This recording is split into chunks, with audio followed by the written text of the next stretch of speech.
Shalom, nous méditons l'évangile de Jésus-Christ selon saint Matthieu, le chapitre 5, les versets 17 à 19. Dans ce chapitre, il est question du début du ministère de Jésus, qui sur le mont Sinaï annonce la bonne nouvelle de l'évangile. Dans ces quelques versets, Jésus affirme qu'il n'est pas venu pour abolir la loi, mais plutôt pour l'accomplir. En effet, Dieu ne se contredit pas, car sa parole est éprouvée au feu de l'amour.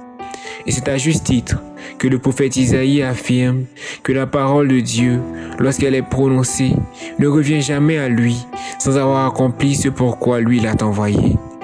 Alors, nous le savons, Jésus est le Verbe fait chair, comme le dit saint Jean, et il est venu pour accomplir le plan d'amour que Dieu a sur nous, celui d'être sauvé. Il vient pour accomplir la loi qu'a reçue Moïse au Sinaï. Il accomplira dans sa perfection de Fils de Dieu fait homme.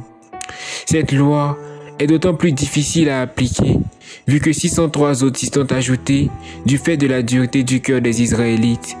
Mais Jésus, lui, nous ramène vers le but premier de la loi, qui est de manifester l'amour envers Dieu et nos prochains.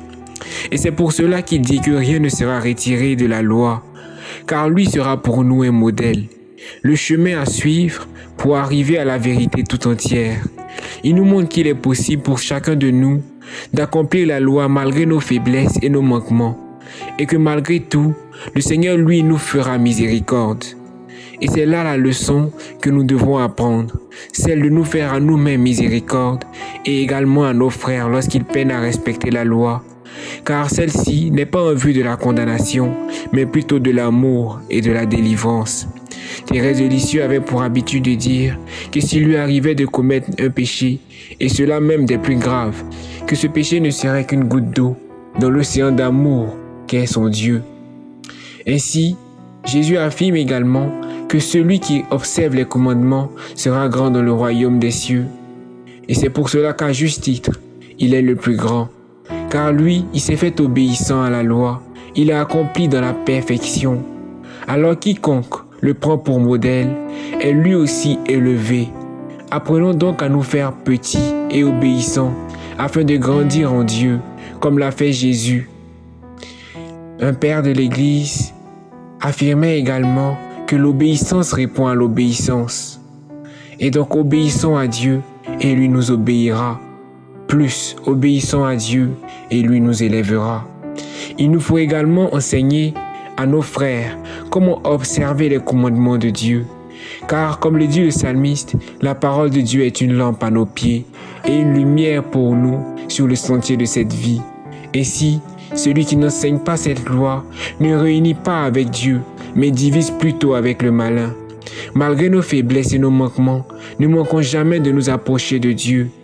Et lui, dans son infinie miséricorde, s'approchera de nous, afin de nous donner la force par son esprit de l'aimer et d'observer ses commandements. Saint Jean de la Croix nous dit qu'à la fin de notre vie, nous serons jugés sur l'amour. Et quel est cet amour? C'est l'amour que nous aurons manifesté. Et cet amour-là, en le manifestant, prend totalement naissance en Dieu. Et lorsqu'en Dieu, nous manifestons l'amour, nous voulons le bien de nos prochains et donc nous accomplissons la loi qui n'a pour but que d'aimer. Que le Seigneur nous donne la force de marcher vers lui sur le sentier de l'amour et qu'il nous donne de pouvoir enseigner nous aussi à nos frères et sœurs comment marcher dans l'amour afin d'être sel et lumière sur cette terre. Amen.